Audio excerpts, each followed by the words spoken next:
are watching Over the Back Fence, a conversation among neighbors.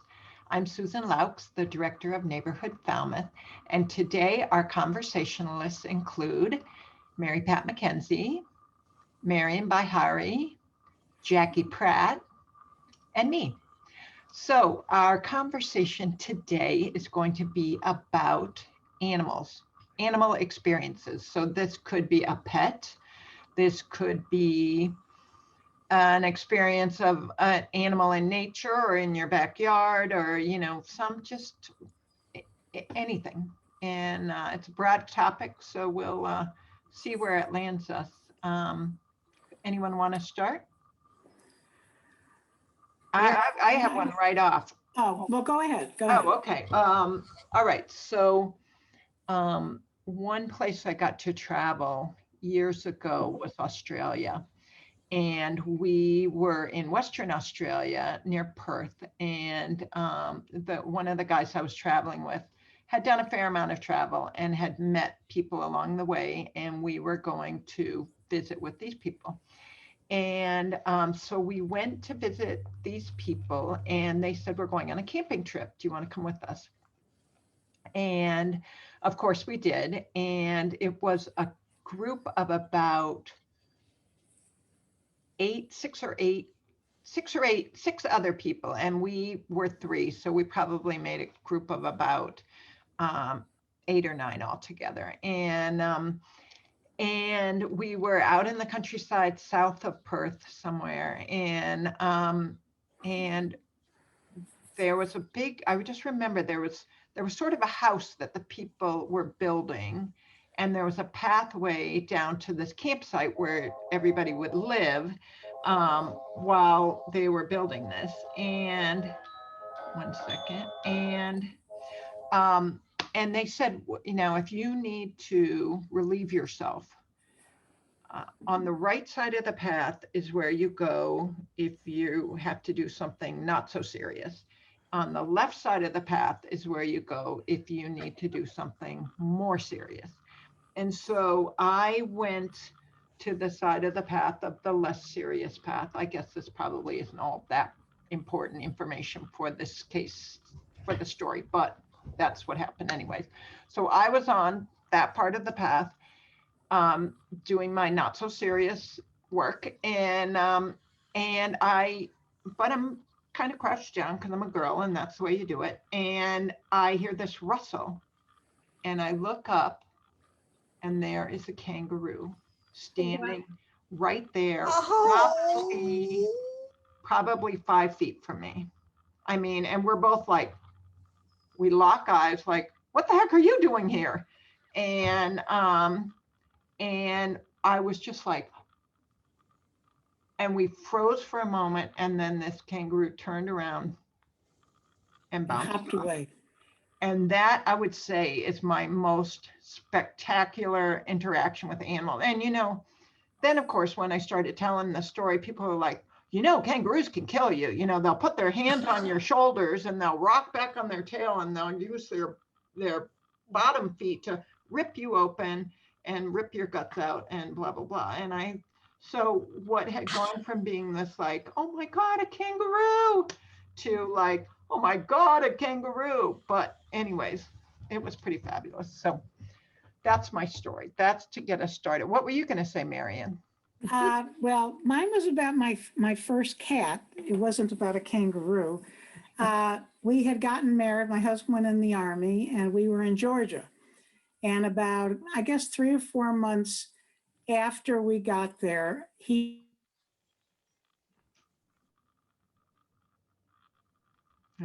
Come back. home, and inside the cap was a pussy cat, and he was orange, and we named him Percy. And I mean, he was this little, and we had him for 17 years. And I have stories upon stories upon stories about him.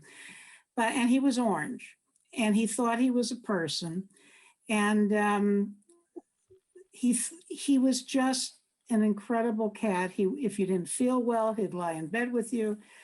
But what I wanted to say was, from this little cat he ended up being 25 pounds.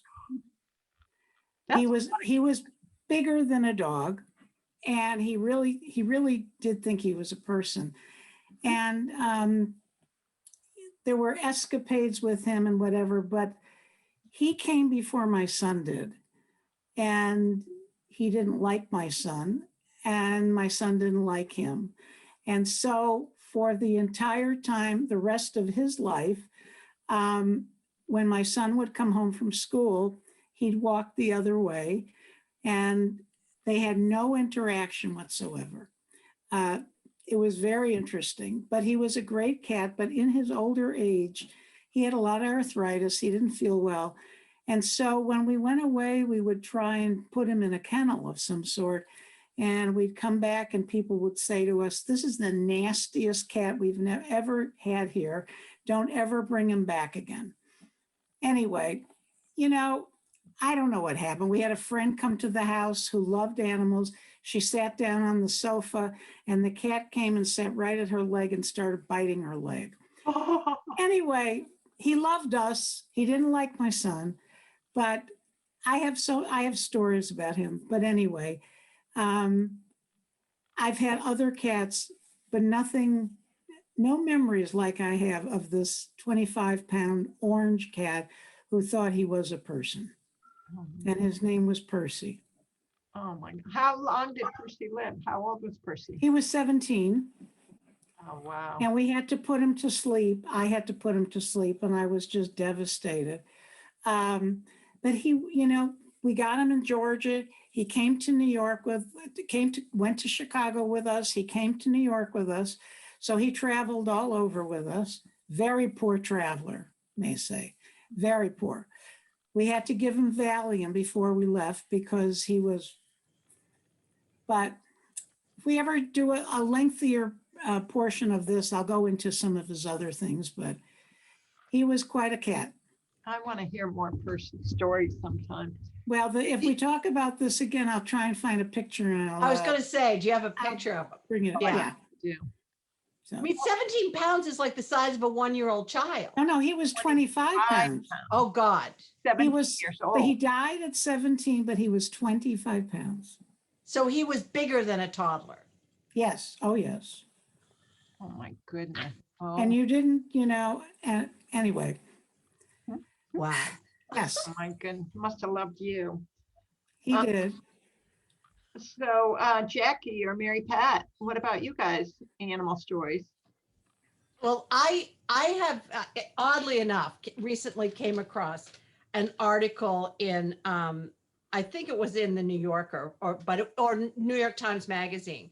It's about how to find a lost hamster. And so there's this girl, she's a YouTuber with all these subscribers.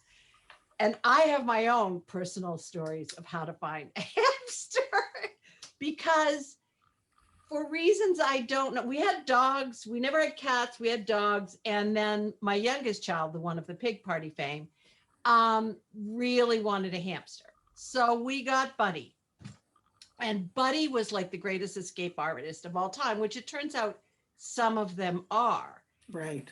He would get, it didn't matter. You could put books on top of the cage and somehow he would like maneuver it and get out and he'd be gone somewhere in the house. The other thing Buddy frequently did was appear to be dead. So it turns out it's a real condition. Mostly I think he did it because John and his friend Ian used to go up in the treehouse in the yard. We had and the sandbox was below it, but they would play Titanic and throw the hamster off the top into the sandbox. Man overboard. Oh my gosh. Oh no, So- that's terrible. Yeah, it is. But I don't know. I should have been more reliable about saying no to that. But anyway, so Buddy would have frequently I thought he was like playing possum, that he wasn't really dead. So one time I really believed he was dead, and we put him in the shoebox with a little, blanket, went out, dug a hole, and we're putting him in, and he comes back to life. So I started to do a little more investigation, and they can get this thing called torpidity. So after that, when he played dead, I learned if you heated up a flat stone in the microwave and covered him in a towel, and then you put him on top of it. You didn't put the hamster in the microwave. You just heated it up that way. Thanks for clarifying that. Yes, I guess. And then if you put the Cross out that hamster part. on the rock and warm him up, he comes back to life. So he had like 9 lives, Buddy the hamster. And eventually it was real and he died and we buried him. And we moved to Falmouth, Maine not long after that. And we got another hamster. And this one was supposedly a male, no problem. And we had friends visiting from Falmouth, Mass to Falmouth, Maine. It was just before Thanksgiving. And one of the kids came running downstairs and goes, "Hunka-Munka's pooping babies." And so the female hamster, which was supposed to be male, was pregnant and then had 11 babies. And you can't return them between Christmas and New Year's or some such nonsense. They wouldn't take them back at the pet store. So we had to look after those stupid hamsters, honestly, like, because sometimes the mother will eat them. So it's like preventing the eating. And so you separate them, but then you have to put them together to feed and then, like get them out. And we had to do that through a Christmas season. I couldn't wait till they were old enough to just go drop them at the pet store. But, as my husband said that time, you've got mouse traps in the garage to kill mice, and then you're hand feeding rodents in the house. What is wrong with you? And one of the things you started with was about ways to find a hamster. So So that's what this girl does. Well, you leave trails. There's ways, you watch where things are, you look for them in cupboards. And I will tell you, that hamster would get into the cereal in the cupboard. That could have been we had a chipmunk in our house one summer that did that too. So then, they eat available food and they will find food. And then they go into like little dark places to hide. So you kind of have to check in all the couches and all of this. So this young girl in Canada, I think she's in her early 20s now. She has this agency and she'll call and she'll advise you. Oh my gosh. Find your hamster. Because apparently it's a big problem. Who knew? Yeah. Could pretend to be dead or they could hide. Oh my gosh, or have 11 How big were the babies? How big were the babies? Oh my gosh. They're like they're like the end of my thumb. Oh my God. They grow fast though, especially if they're being hand fed. I'm sure. Oh my heavens. Oh, I love it. How about you, Jackie? Oh, I'm the queen of loving animals here. I've ever since I was really little, I've been fascinated by animals. I've always loved them. I think it may be an inherited thing. My grandmother was nuts about dogs and cats and anything with a heartbeat. But and my great aunt Lena, who was an emergency room nurse in Reno, when she worked nights so she could gamble during the day. But at any rate, Aunt Lena was one of the early members of the SPCA. Oh. Organizers but at any rate, I really was nuts. Like, I was the kid who would bring the snake into the kitchen and say, "Mom, can I have a jar?" Oh. But my grandmother knew if she wanted to keep me entertained. And there was a park in Worcester where she lived called Green Hill Park that had reindeer and buffaloes. And I would sit and I would talk to the buffaloes. This probably says more about my mental health than anything else, but I would sit and talk to the buffaloes for hours, and I'd feed the deer. But I was so crazy about things that I got really frustrated. We rented a cottage one summer in North Truro, and there was squid coming in, and I was trying to get close to them, and I was very frustrated. And the thing, they just kept squirting the ink, Oh, There was this old fisherman Wow. who said, really, you really need to knock this off because they're just going to keep squirting in. They're, he explained they didn't even have a brain. I was fascinated by that. I had to go look it up and Yeah. find out all about. Yeah, but the thing is that I seriously thought about becoming a vet for a long, long time, and I've always had some kind of a pet up until just recently. I even when I came back home from rehab in the wheelchair, I would foster cats, and oh, then yeah, and at some point because I love cats, and I would probably have fostered a dog, but I thought how would I ever take it for a walk? But the thing with and I had cats as pets. They were long. I had one that lived till 22. Now wow. now she was a nice cat up till the end. But So they live, cats obviously live longer than dogs. Is that? Some do, but the most recent cats that I have, which were two brothers, they only lived to be 13. if, So if, it just depends. yeah, if cats go outside, they tend not to do so well because Yeah. Well, it could be the coyotes in town. Right. Yeah. Right. and cars and it's just cats do better if they're inside pets. Yes. I never had an outdoor cat. So And but at any rate, I did take up after I sort of gave up cats because it's hard to change the litter box from a wheelchair. absolutely. Fill it all over the place. But the thing is that I had fish for a while, and that was kind of fun. But unfortunately, they die. They're not long lived. Is your fish still alive now? No, Oh, I guess I knew that.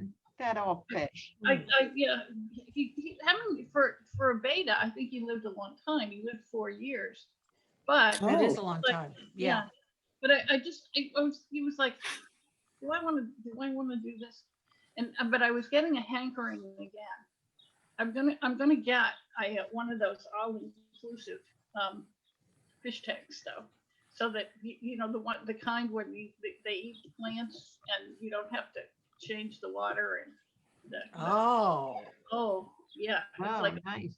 totally, it's like a closed unit and more it's certainly better for the environment. I'm thinking Right. it's much easier as far as maintenance goes. But yeah, we had a lot of pets. We had a lot of pets as children, and Max had lots of pets as a kid growing up too, and which I think is nice. I was the kid in the neighborhood in charge of pet funerals. We had a lot of those, and Each my uncle, neighborhood needs one. yeah, and the weird kid in the south with the glasses. Jackie's Pet Funerals, we are open. Wow. No. didn't you just do the fish down the toilet and sing a little song? Oh, I had my Uncle Herbie's Navy missile that they had for funerals in different denominations, hymns you could sing. And one of them was for a burial at sea. That's the one I like the best. That works with the toilet flushing. Right, that worked. I think so too. So Susan, you're the only one right now that has a dog. Yeah, I love my dog. Oh my gosh, Do you and have any memories about anything fun about your dog? well, everything is fun about her. And, okay, here's the most recent one. It was my son's birthday on Friday, turned 18. Ooh. And we went out for dinner, which was great. And he didn't want too much fuss. And so, which is good because I'm, not capable of a ton of fuss myself. But I did go get us 3 chocolate cupcakes and 3, with Ooh. chocolate icing, which was nice. And I was going to break my diet for that and blah, blah, blah. So anyways, we went off to go to Siena for dinner and we came back and she had eaten the cupcakes, of course. All 3 cupcakes. I mean, there wasn't even a mess. She ate them so thoroughly. And the paper, I'm sure that they were Paper wrapped in. gone, the box totally, the box somewhat destroyed. And so we saw, so we had kind of laughed about it. And then the next day I went back to Windfall. They didn't have any cupcakes anymore. Oh, So I ended up getting, the chocolate decadence or whatever it's called. That's Oh, that's this so big, good. That's just like a Oh, they're, ball. oh. And Mm. and so that was no hardship either. And she did not get it. We did a better job of putting it away. But she she gets into a whole bunch of stuff. She eats library books. And she something about the glue in the spine, we think. And she oh, wow. Yeah. my running joke has sort of been that I go to the library because I don't want to pay for books. Books. But I pay for so many books that have been at the library because I have to pay to replace them. So and I haven't gotten rid of a lot of the ones that she's semi-eaten. So I have like this whole group of books that have, half a cover and you can't read what it is on the spine and whatever. But she's wonderful. And as I was saying to somebody today, nobody in the world cares that I'm home when I get home like she does, and my husband said, when I pull into the driveway, she's at the glass door and she's wiggling and she's waiting for someone to let her out. And then when she's let out, she flies off of the deck and she goes and waits outside the car door. And when I open it up, in she comes and she's licking me all over and just so excited. And when Kyle arrives home, she sort of looks out the door and goes back to what she's doing. And he's like, I don't get a quarter of what you get. And I was like, I don't know, but yeah, it's pretty fabulous. It's pretty fabulous. I love my dog. So I think we're all really lucky that we have dogs and cats. yeah, That we are a society that thinks dogs Yes. are a good thing to have. agreed. I think that makes us better people. And actually, Yeah. I wish I had had a dog before I became a parent. I think honestly, I would have been a better parent. Seriously, because I would, you set limits, you say, no, no, no, no, Right. no, not doing Right. it this way. And you get really clear about, when you're demanding and when you're like, it's just a dog, you gotta, moderate your expectations. And, I think it would have been a better parent, but, who knows? That ship has sailed anyways. Except even though you try and discipline them, they're only animals. Right. And, But I think they think I'm an animal. I don't have to listen to you. You're right. I'll go play the animal card. yeah. My dog will, she eats bark, mulch. She eats mulch and wood chips and sticks and stuff all the way around the neighborhood. And so basically our gosh. walk around the neighborhood is basically it's a snack time for her. And we go about 3 feet before she eats something else. And we go another 3 feet. And, her digestive tract must just be a wreck. And Wow. Or it's lots of, sort of carbs. My daughter's fiber. here this weekend. Yeah, fiber. And he ate all the dandelions in the backyard. Nice. Oh, well, That was like, almost okay, like hiring goats. Yeah, right, just exactly. like that. Yeah, Yes. he did a good job. Like a treat. Wow. Well, you can make salad with dandelion greens and there's no pesticide on the lawn. So if he likes the yellow flowers, like let him go for it. Why not? Jackie, were you trying to get a word in edgewise? Oh, wait, you have to unmute yourself. Yeah, you're mute. No, you're still muted. Let me see if I can help you.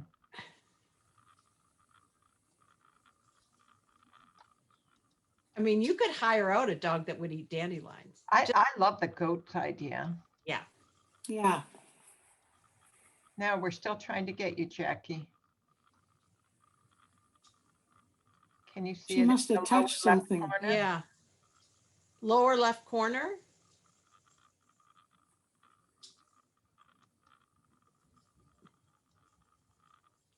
No, We could try reading lips. I know. Yeah. I'm actually pretty good at reading. You can, can't you? Yeah. Yes. Well, Jackie, I've tried to help you out on my end, ask you to unmute, but, all right, well, chime in if you come back to us. Any of you guys have another pet or animal related story? Anybody seen a coyote lately? Oh, they're in our yard a couple of times a week in the middle of the day. Oh, there you are, Jackie. You're The back. Fisher cat's Yeah, there back. you are. What were you gonna say? Well, I was going to say, if I had it to do over, I think I would have gotten a dog um, before I had a child, and it would have been like Emerson Rose's dog, Annabelle, because my daughter and son-in-law got the dog as a rescue, and I think it's a trial baby. Right. Yeah, but it turned out to be 85% Australian cattle dog. Oh, wow. Ah, I mean, when she started to walk, she used the dog as a walker. To herd the, yeah. But she, not only that, the dog, he plays with her. Any picture of her, the dog's gonna be in the background or foreground somewhere. If she's, I watched a video of her on a swing with her dad, and she was having a wonderful time. And Anthony's saying, you love this, you're having the time of your life. And then she started saying no, and he kept going for a couple of swings, and the dog appears. The dog appears and sits like, what are you doing? She told you no. It's hysterical. And now he's got the baby, and most of the time the baby's with my daughter being nursed or asleep, or but there have been a couple of times where they've been in different places, and the poor dog is having a nervous breakdown going between the two of them. right. It's like watching him from this bed. That's what they do. Yeah. They do. They're very protective of babies. Very protective. And he's very protective of his girl. I would not want to be somebody who tried to approach her that he didn't know. And Yeah. Well, yeah, you Right. have to be careful of that because you don't want, you don't want any trouble. You don't want a dog going crazy that way, but that's nice. That's nice that they have that relationship. Yeah. And Well, isn't there, what's the children's story? It's a British children's book, and Nanny the dog looks after the kids. Yeah. Which one is that? I don't remember, but I remember the premise. I don't. It might Yeah, be Peter me too. I Pan. remember the name Nanny. Is it Peter Pan? Yes, I think it It's is. Peter Yes. Pan, yeah. You're That right. he's in charge of the nursery, which is Oh, I love it. active life Nice. for dog. Right. Yeah. Well, you know what? I think we should wrap this up, and I think there's lots more to say about animals. So maybe we'll come Yeah. back for a part 2. Pets and animals in nature, and animals we'd love to see or whatever. But thank you for joining us today. You've been watching Over the Back Fence, a conversation among neighbors, and this is a production of Neighborhood Falmouth. See you next time. Bye.